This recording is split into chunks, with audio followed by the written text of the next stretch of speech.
All right, let's talk about this new political masterpiece that's just dropped online. Six Democratic lawmakers, all with military backgrounds, put out a video telling America's service members that they don't have to follow illegal orders. Okay, but hold up. As a veteran, let me tell you something. We already know that. That's literally day one, week one of military life.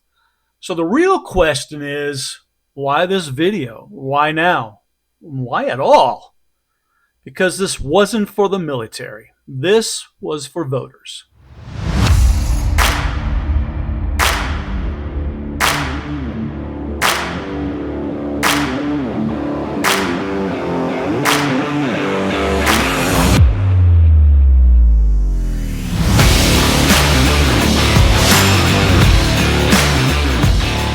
You want to know how troops respond to questionable orders? Well, they don't check TikTok and they don't wait for six politicians to upload a PSA. They ask their JAG, they ask their CO. They follow the chain of command, the same chain that has kept this military functioning for 250 years. So let's be serious. This video was never meant to educate service members. It was meant to send a message to the public. Well, why now? Well, because Trump's gaining momentum. And every time that happens, Democrats pull out the same script. Democracy is in danger. He's a dictator. He might be giving illegal orders. It's fear-mongering, it's psychological priming. And the wild part, they didn't name a single illegal order. Not one. If Trump issued some illegal orders, say it. Put it on screen, bring the statute, show the proof. But they can't and they won't. So instead they go vague because vague fear spreads easier than concrete facts.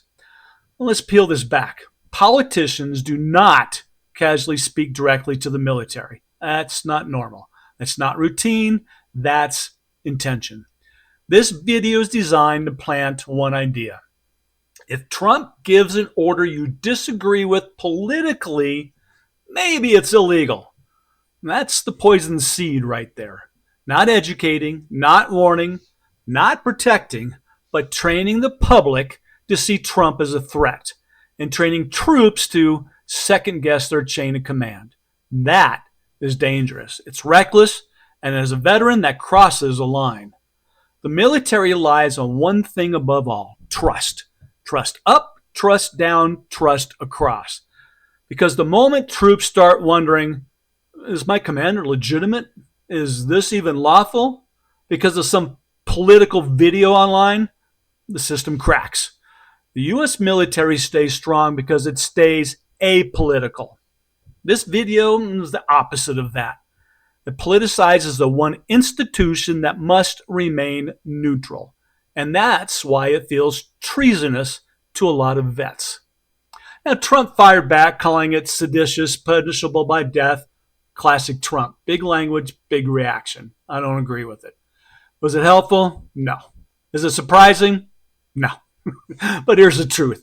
If Democrats hadn't lobbed a political grenade at the military, none of this escalation would even exist.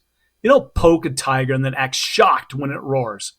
So let me ask the question nobody in the media will touch.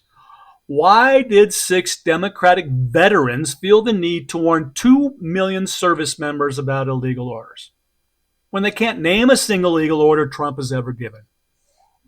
Well, because this video wasn't about legality. It wasn't about ethics. It wasn't about protecting America. It was about polls, optics, fear, and narrative control. This is 100% political theater wrapped in military language to give it credibility. And as a veteran, I find it insulting. And as an American, I find it dangerous. If you want to talk about illegal orders, then talk about illegal orders. Name them, prove them, stand behind them. But don't weaponize the military just because your poll numbers are dropping and your arguments are weak. Because the military, it's not a prop. It's not a campaign tool. And it's sure as hell not a backdrop for cheap political fear-mongering. This is pardon the curiosity. Today I'm curious why six lawmakers thought undermining the chain of command was a good idea.